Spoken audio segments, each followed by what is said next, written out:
wafdigan oo ka socday xafiiska garabka haweenka ee Amisom ayaa gaarayay ilaa 10 xubnood waxaana ay soo gaareen magaalada Beledweyne ee xarunta gobolka Hiiraan.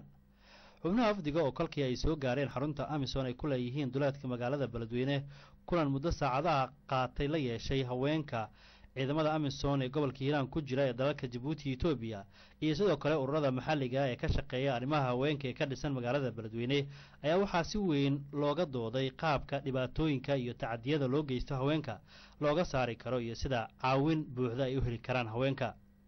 qaar ka mid ah ururada haweenka ee ka shaqeeya gobolka Hiiraan ayaa soo gudbiyay tacadiyo badan oo haweenka soo gaara muddooyinkii ugu dambeeyay balse aanu jirin wax qabad muuqda waxaana su'aalo badan laga weydiiyay qaabka haweenka ku dhaqan magaalada Beledweyne u maareeyaan markii ay dhacdo in dhibaato soo food saarto waxaana ay madaxda ururada haweenka ee gobolka Hiiraan cadeeyeen in haweenka dhibaatooyinka haysta looga gudbi karo waxbarasho buuxdo in ay helaan haweenka. saraakiisha wafdigan oo ka kala socotay dalalka Djibouti, Nigeria, Uganda, Sierra Leone iyo Ghana ayaa ballan qaaday in xafiis ay ka furan doonaan garabka haweenka Amisom gobolka Hiiraan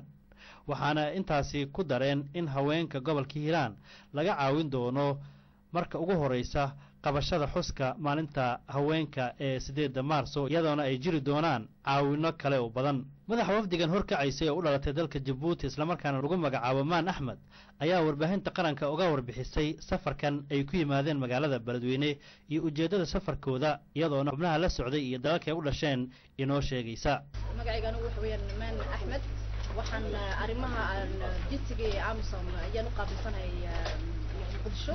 waxaan maanta u imanay soo boqolay Beledweyne inaan ka furno xafiiskii focal point-ka ku saabsan arrimaha jidsiga ee Amisom marka insha Allah waxaan rajaynaynaa in maxay heedan xafiiskaasi aan ka furno magaalada xarada dhexdeeda in maartay accessible noqoto dadku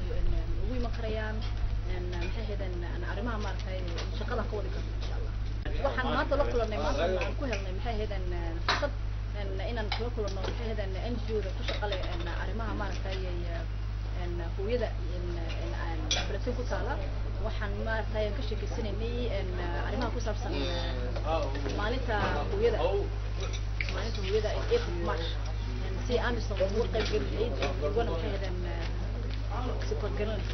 waqtigeenu ka koobnaa maxay heedan saxafiin ka timid Addis Ababa maxay heedan iyo maxay heedan hablihii Ingiriiska sideen Amisom oo la kulmay maanta walaalihii kale maxay heedan xaggan joogay Beledweyne hablihii Djibouti iyo maxay heedan Ethiopia hablihii wafdi la socday waxa kamid ahaa Nigeria Sierra Leone Ghana iyo maxay heedan Uganda. wafdiga ayaa kolkii ay soo gabagabeeyeen kulamada wadatashiga ee ay la lahaayeen haweenka ciidamada Amisom ee gobolka Hiiraan jooga iyo ururada haweenka ee ka shaqeeya magaalada Beledweyne waxa ay dib ugu laabteen magaalada Muqdisho oo markii hore ay ka yimaadeen. waa markii ugu horeysay wafdi ka socda Amisom garabka haweenka ay yimaadaan gobolka Hiiraan inkastoo xafiiska garabka haweenka ee Amisom laga furayo magaalada Beledweyne uu faa'iido badan u leeyahay horumarinta haweenka gobolka Hiiraan iyo